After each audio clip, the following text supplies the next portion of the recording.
La population burundaise et les administratifs doivent contribuer pour que les élections de 2020 se déroulent en bonne et due forme. Aux députés, il faut leur contribution également pour orienter positivement les électeurs et la Commission électorale nationale indépendante doit organiser les échéances d'échange sur la démocratie afin que les élections prochaines soient équilibrées, apaisées et crédibles. Propos du président de l'Assemblée nationale, honorable Pascal Nyabenda, lors de l'ouverture d'une session parlementaire ordinaire de ce 1er avril 2019. Suivez. Commençons tout d'abord par rendre grâce à Dieu, le Tout-Puissant, pour les bienfaits qui ne cesse de nous combler. Nous saisissons ensuite de cette occasion pour accueillir avec joie les invités de marque qui se sont joints à l'Assemblée nationale durant cette cérémonie. Nous souhaitons également la bienvenue aux honorables députés qui sont de retour des vacances parlementaires du mois de mars 2019, une période durant laquelle ils se sont rendus auprès de la population pour écouter ses préoccupations et lui prodiguer des conseils. Ainsi, au cours de ces vacances parlementaires, les membres du bureau de l'Assemblée nationale et les honorables députés ont participé à différentes activités à travers le pays. Ils ont notamment participé aux travaux communautaires de développement, aux différentes réunions sur la sécurité, la protection de l'environnement, l'assistance aux personnes nécessiteuses ou alitées et à la célébration de la journée internationale de la femme. Cette journée célébrée au niveau national dans la province de Gitega sur le thème « La femme est au centre des programmes innovants de protection sociale » a été une occasion pour évaluer les actions accomplies et les défis auxquels il faut faire face. Et nous sommes convaincus que si la femme continue d'être associée dans les projets de développement, les résultats seront positifs. Excellences, honorables députés, distingués invités, mesdames, messieurs. Au cours des vacances parlementaires, le Parlement est également resté actif sur le plan de la diplomatie parlementaire. Il a organisé la 3e réunion statutaire de la Commission du développement économique, des ressources naturelles et de l'intégration régionale du Forum des parlements des États membres de la Conférence internationale sur la région des Grands Lacs, FPCIL, qui a eu lieu le 14 mars 2019 à Bujumbura. L'ambassadeur Serap Atap, nouvellement nommé pour représenter la Turquie au Burundi, a aussi été reçu en audience le 28 mars 2019 pour une visite de courtoisie. Nous avons également reçu en audience l'honorable Abdellah, président de la Chambre des représentants d'Égypte, en visite au Burundi depuis le 29 mars au 1er avril, c'est-à-dire jusqu'aujourd'hui. Par ailleurs, des délégations composées d'honorables députés et de fonctionnaires ont représenté l'Assemblée nationale. Premièrement, ils ont participé aux réunions des commissions permanentes du Parlement panafricain amigrante en Afrique du Sud.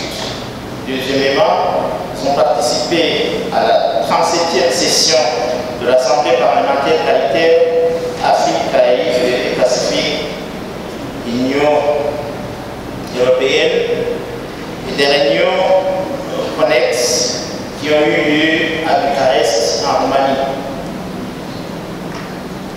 Troisièmement, le premier vice-président de l'Assemblée nationale a participé à une conférence sur les défis de la démocratie au Burundi. Sur les défis de la démocratie en Afrique, qui s'est déroulée en Afrique du Sud. Et enfin, quatrièmement, il y a un honorable député qui a participé à une réunion régionale d'échange sur la lutte et contre les flux financiers illicites en Afrique tenus à Gaborone au Botswana. Concernant le renforcement des capacités des honorables députés et les cadres de l'Assemblée nationale, ont pris part à un atelier de formation sur la manière de promouvoir la participation parlementaire dans le domaine du changement climatique. L'atelier était organisé par l'Assemblée nationale en collaboration avec l'Union interparlementaire et le Programme des Nations Unies pour l'environnement. C'était en date du 22 mars 2019 à Bujumbura. Du 10 au 22 mars 2019, l'Association des femmes parlementaires de Burundi, AFEPABO en sigle, en collaboration avec l'Association des femmes rapatriées, AFRABO en sigle, ont organisé des forats de partage d'expériences entre les femmes parlementaires, les femmes élues à la base et les femmes des organisations de la société civile afin d'élaborer des stratégies de promouvoir la participation des femmes dans les processus électoraux et les processus de paix et de sécurité. Ces séances ont rassemblé les femmes des 4 coins du pays. Excellences, honorables députés, distingués invités, mesdames, messieurs. Sur le plan législatif, l'Assemblée nationale compte analyser les projets de loi suivants. 1. Projet de loi portant ratification à la République du Burundi de l'accord modifiant pour la 2e fois l'accord de partenariat entre les membres du groupe des États d'Afrique, des Caraïbes et du Pacifique.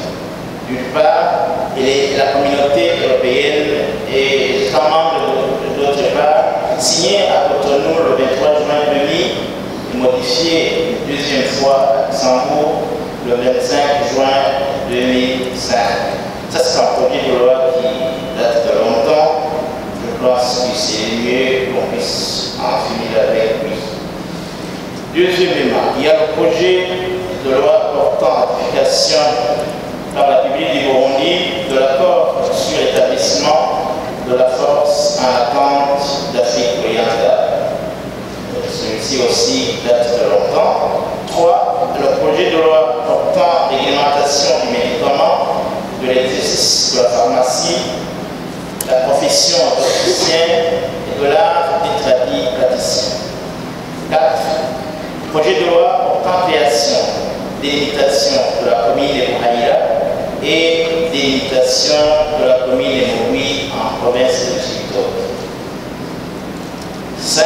Le projet de loi portant dispositions particulières au commerce du pétrole et des produits pétroliers au Burundi. 6. Projet de loi portant révision du code électoral. Ça, c'est un projet de loi qui est très attendu.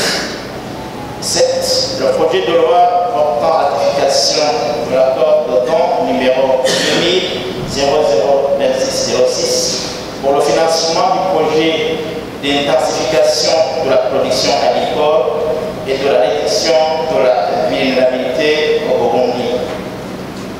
8. Le projet de loi organique portant mission, organisation et fonctionnement du Conseil supérieur de la magistrature. 9. Le projet de loi organique portant mission, organisation et fonctionnement du Conseil supérieur des parquets. Comme d'autres le savent, l'article 181 de la loi fondamentale de la République du Burundi stipule que l'Assemblée nationale est saisie du projet de loi de finances dès l'ouverture de la loi de la session du mois d'avril.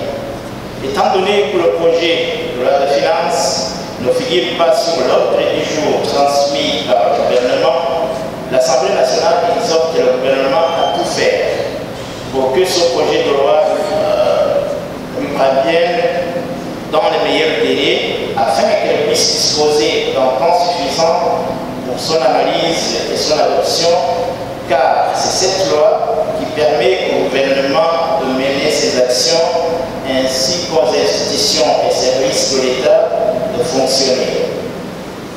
Excellences, honorables députés, distingués invités, mesdames, messieurs, nous nous acheminons vers l'organisation des élections de 2020.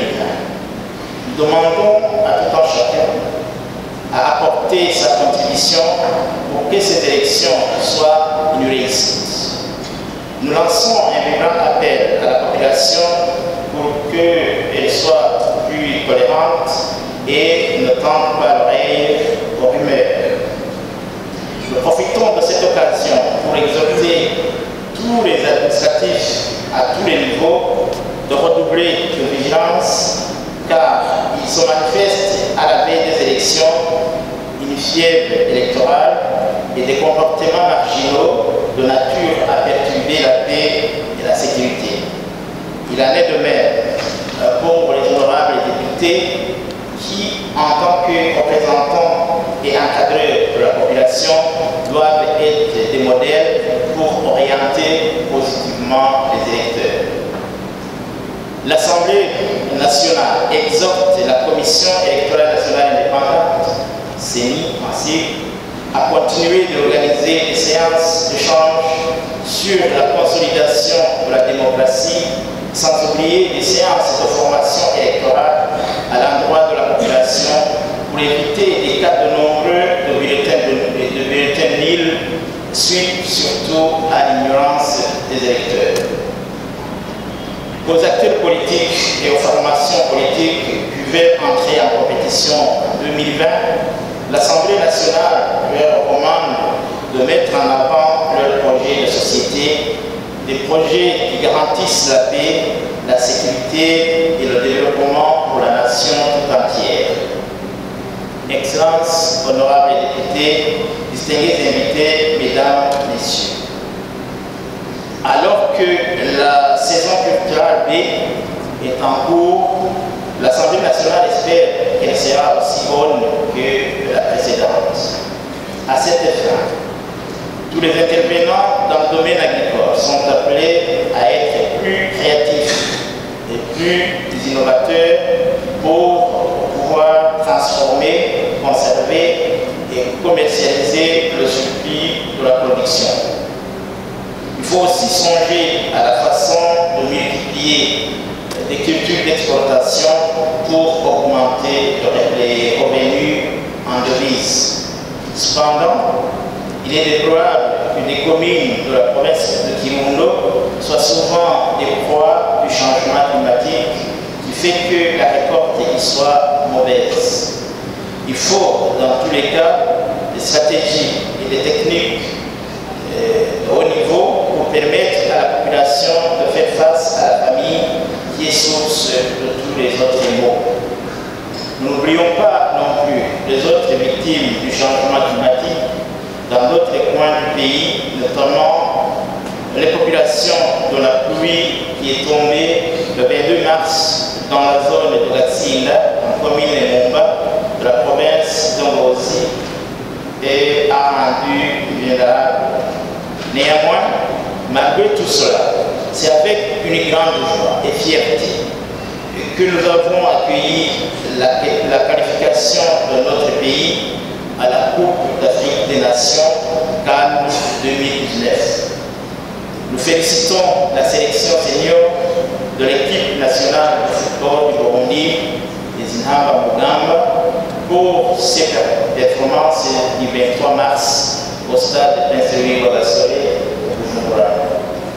Nous lui souhaitons plus de détermination et de succès lors des Jeux de juin 2019 au Caire, en Égypte.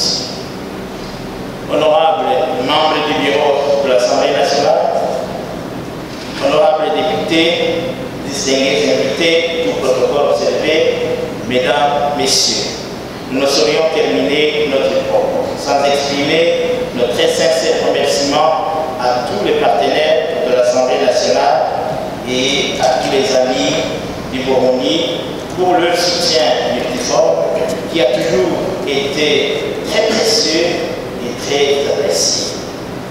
Nous les prions d'être constamment aux côtés du peuple burundais, notre vœu le plus cher, et que le peuple burundais aille de l'avant dans ses efforts pour asseoir sa propre culture démocratique, se réconcilier et consolider davantage la paix.